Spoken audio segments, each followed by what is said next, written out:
Bonjour, aujourd'hui on passe à l'exercice 4 qui va traiter ce qu'on appelle un milieu dispersif. On considère l'indice de réfraction d'Hivert donné par la loi, donc n égale 1,6 plus 0,012 sur lambda 0 au carré. Donc cette loi représente la loi de Cauchy.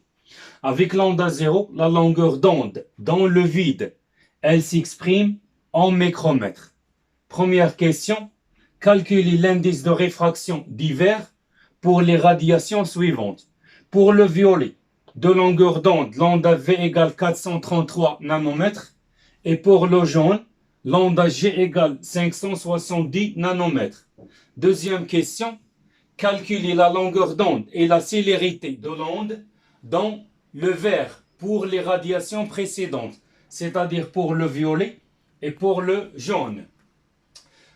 La dernière question, est-ce que le vert est un milieu dispersif? Donc avant d'aborder la solution de cet exercice, donc je vais faire un rappel concernant ce qu'on appelle donc le domaine visible. Donc le domaine visible pour la longueur d'onde, lambda en nanomètres. Donc il varie entre 400 nanomètres et 800 nanomètres. Donc lorsque lambda est compris entre 400 et 800, donc ça c'est le domaine visible. Et lorsque lambda inférieur à 400 nanomètres, donc on est au domaine ultraviolet. Et lorsque lambda supérieur à, donc à 800 nanomètres, c'est le domaine infrarouge. Donc il faut connaître par cœur donc cet intervalle concernant le domaine visible pour les longueurs d'onde. En passant maintenant donc à la question 1. La première question, c'est calculons l'indice de réfraction. Donc calculons n. Donc pour les deux radiations. Pour le violet.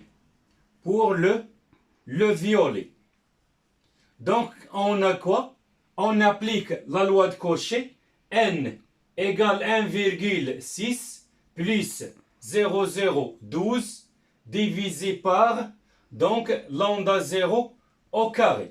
Donc il faut faire attention. Donc pour lambda V, donc il faut faire attention aux applications numériques. C'est que lambda doit être exprimé en micromètres. Donc pour lambda égale lambda 0 égale lambda G, lambda V, qui est égal 433 nanomètres. On sait que le micromètre, c'est 10 puissance moins 6 mètres. Le nanomètre, c'est 10 puissance moins 9 mètres. Donc pour passer des nanomètres vers le micromètre, donc je multiplie par 10 puissance moins 3. Donc ça c'est 433 fois 10 puissance moins 3, bien sûr micromètre. Donc je remplace NV égale 1,6 plus 0,012 sur donc 433 fois 10 puissance moins 3 le tout au carré. Donc je fais l'application numérique. Donc 1,6 plus donc 0,012 divisé par 433 exposant moins 2. Voilà, donc à la puissance 2. Donc égale 1, donc NV, l'indice de réfraction des violets, c'est 1,66. Donc 100 unités. Maintenant pour le jaune. Pour le jaune, donc on applique la même chose. NG égale 1,6 plus 0,012 sur lambda des jaunes. C'est 570 que je dois convertir en micromètres. Donc je dois multiplier par 10 puissance moins 3 le tout au carré.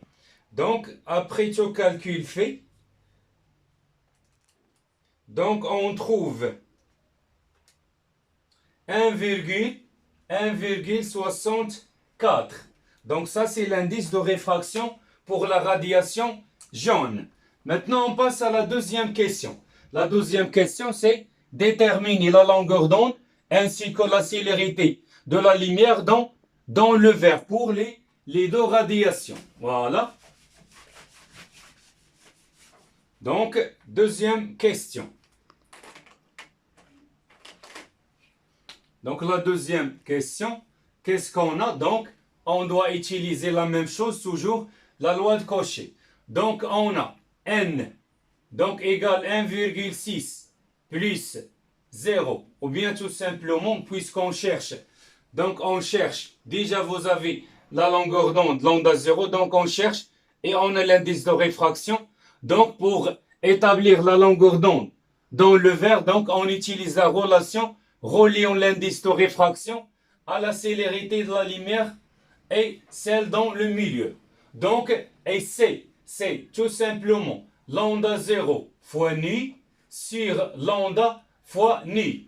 Lambda 0, c'est la longueur d'onde dans le vide. Lambda, c'est la longueur d'onde dans le milieu. Donc, nu, donc c'est la seule grandeur invariante. Lorsque la lumière passe d'un milieu transparent vers un autre milieu transparent. Donc, en simplifiant par nu, donc on obtient lambda 0 divisé par lambda. Donc, pour n, V égale 1,66. Donc, lambda devient, c'est lambda 0 sur, donc, NV. Donc, lambda 0, c'est pour les radiations, donc c'est 433 10 puissance moins 9 sur 1,66. Donc, je vais faire l'application numérique. Donc, 433 10 puissance moins 9 sur donc 1,66. Donc, c'est 2,70 puissance moins 7. Donc, moins 7 mètres. On l'a converti en micromètre ou bien en nanomètre. Donc, c'est 260 nanomètres. Donc, ça, c'est la longueur d'onde pour le violet. C'est-à-dire la longueur d'onde dans le verre pour la radiation violet. La même chose, donc, je dois déterminer donc la célérité. Donc, la célérité, c'est... Donc, je dois utiliser... Donc, la célérité dans le verre. Donc, qu'est-ce qu'on a? On utilise NV égale C sur V. Donc, on cherche la célérité de la lumière dans le verre, donc on obtient C sur NV. C, c'est une donnée, c'est la célérité de la lumière dans le vide divisé par NV. C'est 1,66. Donc, on obtient donc 3 divisé par 1,66, donc c'est 1,8 10 puissance 1,81 10 puissance 8. Donc ça c'est en mètres par seconde. La même chose. Donc je vais calculer la célérité de la lumière dans le vide pour la radiation donc jaune. On va traiter donc de la même manière. Voilà donc la longueur d'onde pour dans le vert, donc pour le jaune,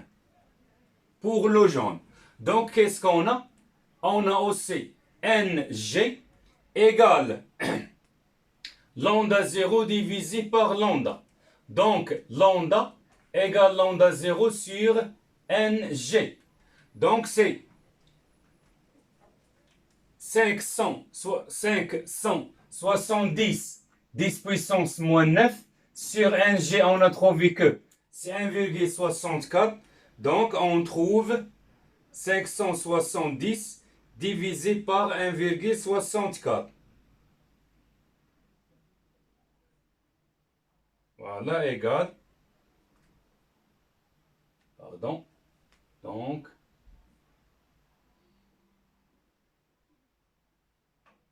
pardon. Ah oui, oui, c'est, voilà. Donc, après tout calcul fait, donc c'est lambda égale 300, donc 47,5 10 puissance moins 9 mètres. Donc, c'est 347,5 nanomètres. Donc, ça, c'est la longueur d'onde dans le vert pour la radiation jaune. Maintenant, donc, la dernière question, c'est calculer sa célérité, donc, dans le vert. Donc, la célérité dans le vert. La célérité de l'onde dans le vert pour le jaune. Pour le jaune. Donc, on a N égale C, NG égale 1C, C sur V. Donc, V dans le vert égale sur NG. C'est 3 10 puissance 8 sur 1,64. Donc, 3 divisé par 1,64. Donc, égale 1,83 10 puissance mètre. Donc, mètre par seconde. Voici V. Donc, qu'est-ce qu'on constate? On constate que pour lambda V égale 433 nanomètres, on a trouvé que V, c'est 1,81 10 puissance 8. Et pour l'autre, c'est 1,83 10 puissance 8. Donc, lorsqu'on fait varier, donc puisque l'indice de réfraction dépend de la longueur d'onde, donc il dépend de la fréquence. Lorsqu'on a changé l'indice de réfraction, donc la célérité dans le milieu aussi varie. Donc on dit que le vert est un milieu dispersif. Donc c'est la dernière question. Donc la dernière question, troisième question, est-ce que le vert est un milieu dispersif? Pour lambda V égale 433 nanomètres, on a trouvé que V égale 1,81 10 puissance 8 mètres par seconde. Et pour lambda G, on a trouvé que V égale 1,83 10 puissance 8 mètres par seconde. Donc, lorsqu'on fait varier la fréquence, donc, puisque lambda dépend de la fréquence, en variant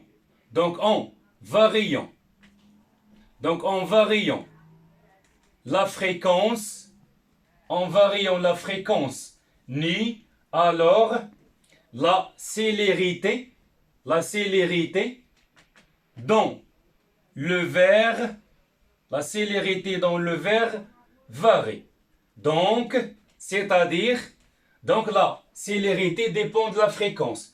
Et si la célérité dépend de la fréquence, donc le vert est un milieu dispersif. Donc, ce que je veux retenir, c'est que un milieu dispersif, c'est un milieu où la célérité de l'onde dépend de la fréquence. Ou bien tout simplement, c'est un milieu où son indice de réfraction dépend aussi de la fréquence.